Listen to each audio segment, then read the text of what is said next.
ఇక సందేహం ఏంటంటే నాగుపాము ఇట్లా సింగిల్గా ఉంటుంది, కానీ మనం చూస్తే దేవాలయంలో జంట నాగులు ఉంటాయన్నమాట. కొన్నిట్లో 5 శిరస్సులు పెట్టి ఉంటుంది, కొన్ని చోట్ల జంట నాగుపాములు ఉంటాయి. అంటే అవి దేనికి చిహ్నం అంటారు?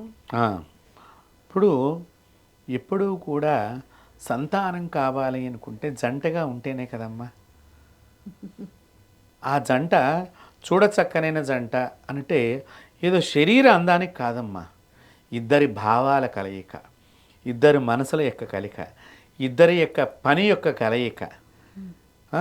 ఇవాళ ఏమండి అత్తయ్య గారి మనం ఏమైనా కొందాము అని భార్య చెప్పంగా అంటే వాళ్ళ అమ్మకే కదా కొందామనుకుంది, తప్పకుండా అని అడుగు వేసేటువంటి వాడు. మామ కొందామన్నప్పుడు పెళ్ళాం అప్పుడు కూడా అడుగు వేయాలి. ఇలా సమదృష్టి కలిగి ఉండాలి ఇద్దరు కూడా. పాములు మీరు గమనించండి, అవి సమదృష్టితోనే ఉంటాయి. ఎట్లాగా? అది చిన్నపిల్లవాడా పెద్ద పిల్లవాడా మీరు బాగా గుర్తుపెట్టుకోండి. ముసలివాడా లేకపోతే వాటికి అయ్యింది గబుక్కున వాటికి తొక్కినప్పుడు నొప్పి వస్తే అది బయట చేస్తుంది. గబుక్కుని తొక్కారనుకోండి అది ఏం చెయ్యండి. మామూలుగా పూజ చేసేవాళ్ళు గబుక్కుని ఎప్పుడన్నా పొరపాటున చాలామంది నేను తొక్కానండి కానీ అది వెళ్ళిపోయిందండి అని అనేవాళ్ళు చాలామంది నేను విన్నాను, చూచాను కూడా. కానీ ఇది ఏం చేయదు అంటే ఏమిటి, సున్నితంగా అడుగుపడి ఉంటుందన్నమాట, అప్పుడు వెళ్ళిపోతుంది. కానీ గట్టిగా ఇలా బూటుకాలో చెప్పుకాలో ఇలాగా మామూలు మడమ పడింది అనుకోండి, అది వెంటనే బయట చేయటము. తన దగ్గరకు వస్తున్నాడు, అది కర్ర పుల్లైనా సరే బయట చేస్తుంది. సమదృష్టి అంటే ఏంటి, అది మనిషినే కాదు, మీరు కర్ర పెట్టండి దాని మీద కూడా ఇలా ఉంటుంది. జంతువులతో ఏ జంతువుతో అయినా అది బయట దానికి భయం. సర్పాలకి భయం ఎక్కువ. భయం వల్లనే స్త్రీల యొక్క గర్భము ముడుచుకుపోతుంది. సో ఆ భయాన్ని పోగొట్టే దేవతే ఈ భయనాశిని కలిగించేసేసి సంతానాన్ని మళ్ళీ వారి గర్భంలో సృష్టి జరిగేటట్టుగా చేసే దేవత కూడా నాగదేవతే. అయితే ఇప్పుడు చాలామంది కూడా నాగదేవతను కొంతమంది కోడిగుడ్లతోటి కూడా పూజ చేస్తూ ఉంటారు. అంటే మన హైందవ సంప్రదాయంలో అలా ఋషులు మునులు ఏమీ ఇలా కోడిగుడ్డుతో పూజ చేయమని చెప్పలేదు కదా, మరి ఈ సంప్రదాయం ఎలా ప్రచారంలోకి వచ్చింది? ఇది పాముకి ఒక లక్షణం ఉన్నది. ఏమిటయ్యా అంటే అది ప్రతిదాన్ని మింగేసే లక్షణం ఉన్నది.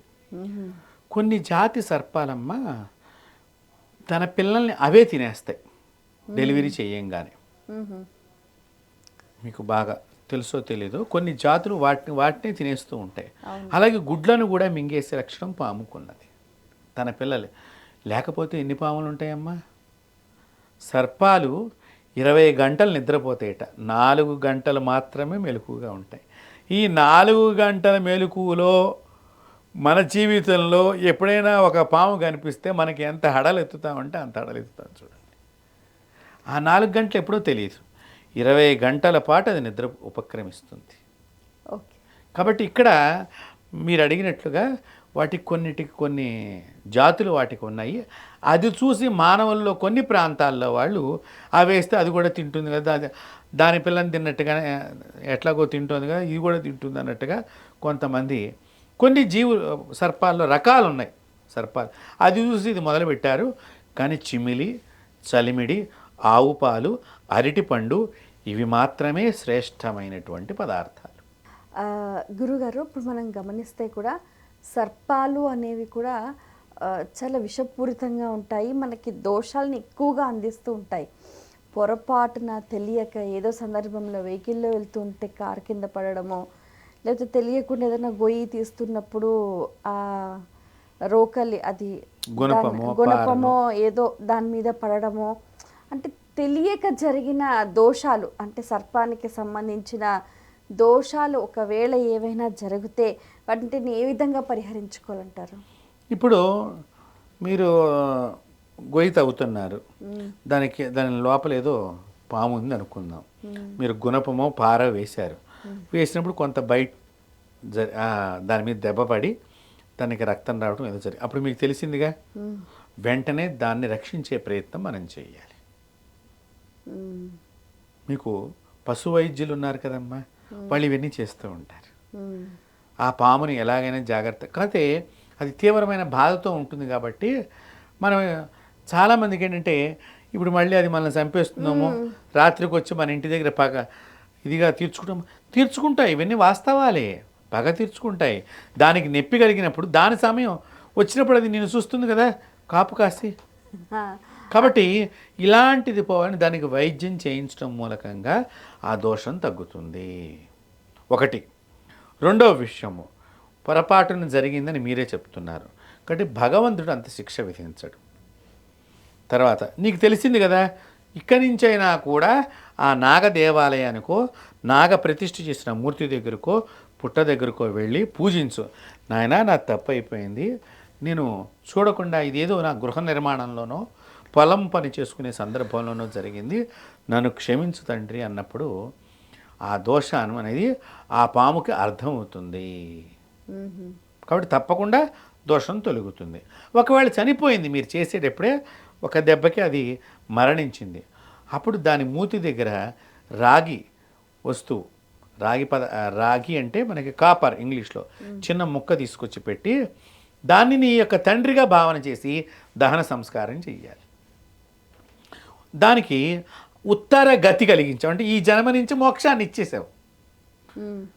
కాబట్టి మోక్షాన్ని ఇచ్చినవాడు కొడుకే, కాబట్టి నువ్వు కొడుకుగా భావన చేసి ఆ దోషం నీకు తొలగిపోతుంది. తర్వాత కూడా మనం ఈ నాగదేవతని అభిషేకం ఒక 9 వారాలు తప్పకుండా చెయ్యాలమ్మా. చేసినప్పుడు ఈ దోషాలన్నీ కూడా తొలగిపోతాయి. గురుగారు మనం చూస్తే మంగళగౌరీదేవి వ్రతంలో కూడా కొత్తగా ఉన్న నవ వధువుకి సంబంధించిన భర్తని కాటడానికి కూడా నాగుపాము వస్తుంది. అవును. అయితే చాలా కథలలో అంటే మనకు సంబంధించిన పురాణ కథలలో కూడా ఈ సర్పం కాటు నుంచి రక్షింపబడడానికి కూడా అంతెందుకు గురుగారు, పరీక్షన్ మహారాజుకి కూడా సర్పం వల్ల ఉన్నదంటే భాగవతం చదివితే అదే చెప్తున్నా నేను, తెలుసుకుని మనం మాట్లాడాలి. తెలుసుకోకుండా విషయాన్ని కక్కేది, మనం నమస్కారం చేస్తే మనకి కుండలిని శక్తి పెరుగుతుందా లేకపోతే సహస్రారం కిందకు వస్తుందా, ఈ మాటలు పిచ్చి మాటలు మాట్లాడవద్దు దయచేసి. మేము ఎవరి గురించి మాట్లాడం, ఏ శాస్త్రం గురించి మేము పిచ్చి మాటలు మాట్లాడమే. గురువులు ఎవరు పిచ్చి మాటలు మాట్లాడరే. వారు ఇప్పుడు సైంటిస్టులు ఉన్నారు, వారు కనిపెడుతున్నారు, మంచిది కనిపెట్టాలనేగా. మాకు కూడా ఎంత కనిపెట్టినప్పటికీ కూడా ఇప్పుడు బాగా గుర్తుపెట్టుకోండి, మనకి ఇస్రో దగ్గర అక్కడ మన చెంగాళమ్మ తల్లి దగ్గర నమూనా ర్యాకెట్ పెట్టి పూజ చేయించినప్పుడల్లా మన ర్యాకెట్లన్నీ ప్రపంచమంతా దిగ్విజయంగా, ప్రపంచమంతా గెలిస్తే ఎలాగా ఉంటుందో అలా దిగ్విజయంగా మన ర్యాకెట్లని ఆకాశాలలో ఎగరటం జరిగింది. అంటే ఏమిటి ఇక్కడ? భగవంతుడి అనుగ్రహం మనకు ఉండాలి, గురువుల యొక్క అనుగ్రహం మనకు ఉండాలి. నువ్వు కృషి చేసిన మాట, నీ కష్టాన్ని భగవంతుడు గుర్తించాడు.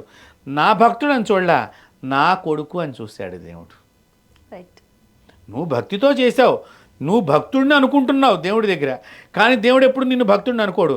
నా పిల్లవాడే నా దగ్గరికి వచ్చి ఎన్ని రోజులు అయిపోయిందో, ఇన్నాళ్ళకి వచ్చేవారని ఆనందపడి నీ యొక్క మనోవేదనని తగ్గించాలని నీవు అనుకున్న పనిని దిగ్విజయం చేసేటట్టుగా ఆ గ్రహాలన్నింటినీ నీకు అనుకూలంగా పెడతాడు భగవంతుడు.